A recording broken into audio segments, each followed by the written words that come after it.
Hey, it's your boy Princetreppe back with another unboxing video. Today we're here to unbox Octopath Traveler 2. Got the lights on.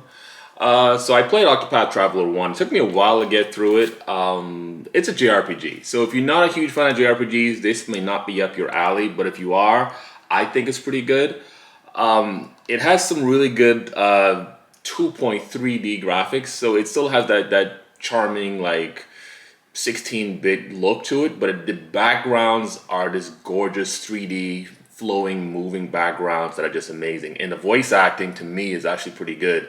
A lot of the scenes are pretty voice acted, and I enjoy that. And it takes you, the voice acting actually, immerses you into the world and the dialogue, so you forget the fact that you're looking at these 16-bit characters. Other than like back in the day, you had to just read text and imagine anything else in your head because there's any voices. But this one is really kind of immerses you. I enjoy the combat, though. Personally, for me, I'm not a huge turn-based combat person. Like, I like my RPGs action based nowadays. So I used to be a good Final Fantasy VII person back in the day, but I really moved away from turn based. This turn-based is a way that's so uniquely set up, it just doesn't feel like turn-based combat. And I really enjoy that. Like, I literally played probably more hours than I needed to just to beat the game because I got so caught up with the combat system and then the timing and getting people to pull off certain moves at the right times, and like it flows so well you forget that it's turn-based. So that's one thing I really enjoy about it. Again, this is about 8 characters, 8 completely different stories. You usually kind of pick one main character and you use that main character to walk around the map and pick up other characters along the way. So you can kind of like see where their story is on the map. You say, hey, I'll go there and get that person's story, and then that person's chapter 2, 3, 4, 5, and 6 of all 8 characters to complete it. So you do get all of them out of it. And at some point, like, they'll level gauge you. Like, this is still a traditional JRPG where if you ain't strong enough, you can't go there. So they will level gauge you at certain chapters, different people's stories. That, hey, get to even, we recommend even start this chapter be at level 30 something, 30 or something like that. And like, if you ain't there, you can get smacked. So go back and get good. So this definitely does do that, but you don't feel it. And reason I kind of got on the Switch because I could be maybe on the go or just not sit down in front of my TV. I could just crack out some levels real quick, and it's not like graphically intensive. So it's like put it up on the big screen and playing that way when I want to. That's cool too. Because this is out on the PS5. You want to get on PlayStation 4 and 5, and you can get it there. But I like it. I like the portability of it because it's a JRPG, and that's how I managed to get back into it. I say, let me go on vacation. What am I going to play? Well, I might as well just play this since I'm in the car. I'm not driving this turn, So let me just see what I can do. And I just got back into it. And when I got home, I was like, I want to play. I want to keep playing because I put it down because other stuff came out, other more engaging games came out. And I just put it down. But I took it up my backlog, the first one I mean, and I got into it, and I couldn't put it down. Like, I doubled the amount of time I played the first time just until I completed it. So when I started making part 2, I'm like, I'm gonna get it. Now I don't know which character I'm start off first. This is well, let me get the wrapper off first of all. I don't know what character I'm going to start off with first. In the first game, I picked the Huntress lady because I liked how she had the ability to like capture enemies and stuff, like animals and stuff, and use them in combat. And so it's almost like some kind of little Pokemon thing going on there. So I did enjoy that. Let's see if I got it. Didn't get it enough. Yeah, I got it. So I did enjoy that aspect of it. And that really got me, like, don't beat them completely and then try to capture them. And like, I don't know if I think they still have a Huntress type person on here, but the character is like this little girl. But I might not rock with it because it's a little kid. So I might just pick like this samurai dude because I like samurais as well. So the samurai dude looks like the warrior from the first one, sort of, but with a huge katana, I would think, or some kind of katana. But I don't know if you can see that, but that's all 8 characters right there. Obviously the cover again. Get it out of the light for you.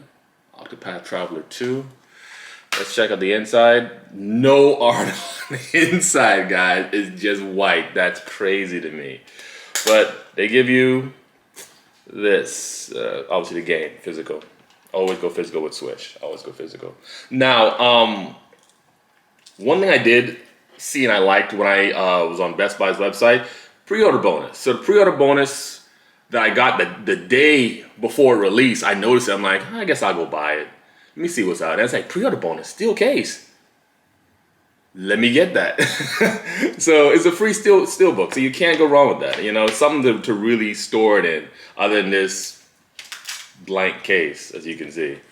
So let me get that open for you guys. So I thought that was nice that they ordered a free Steelbook, because a lot of times you got to pay for the extra for the Steelbook, which I probably would not have, just because I don't know. It's just not. It's a good game, but is it worth paying $10 to $15 more for a steel case?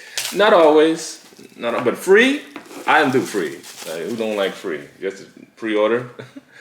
I can work with that. Ooh, that's what's so much better. So let me show you the outside.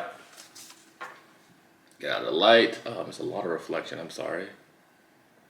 Oh, you can see that, and I can't tell when the reflection ends because it's so bright. This is the it kind of opens up to see like.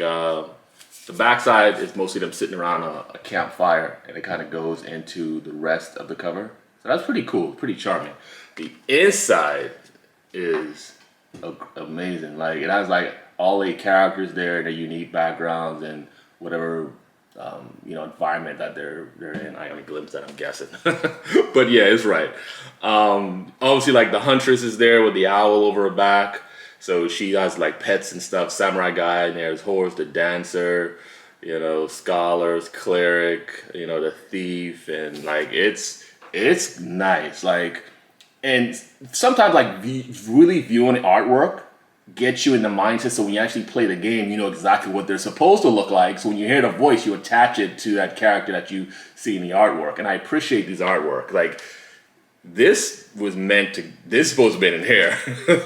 But no, it's cool. At least I got it. So that's cool, really cool. And I'll just permanently put this here. Permanently? Probably not permanently. I got a case I store all my cartridges in. But this will definitely be on display for a little bit in my gaming room. But I like it. Let me set that up for you guys again so you guys can see that. We get a good angle like that. But yeah, that was pretty good. I like that. And again, the inside. Pause to read. No, I was kidding. Pause. But yeah, man, this is nice. I think the first game I put in like at least 60 hours, at least. I can't remember the exact number. And then there was like I know there's optional boss I probably did, but I know the boss, the very, very end boss, hugely optional boss, because you don't have to beat this guy to beat the story. I tried my best. I couldn't beat him.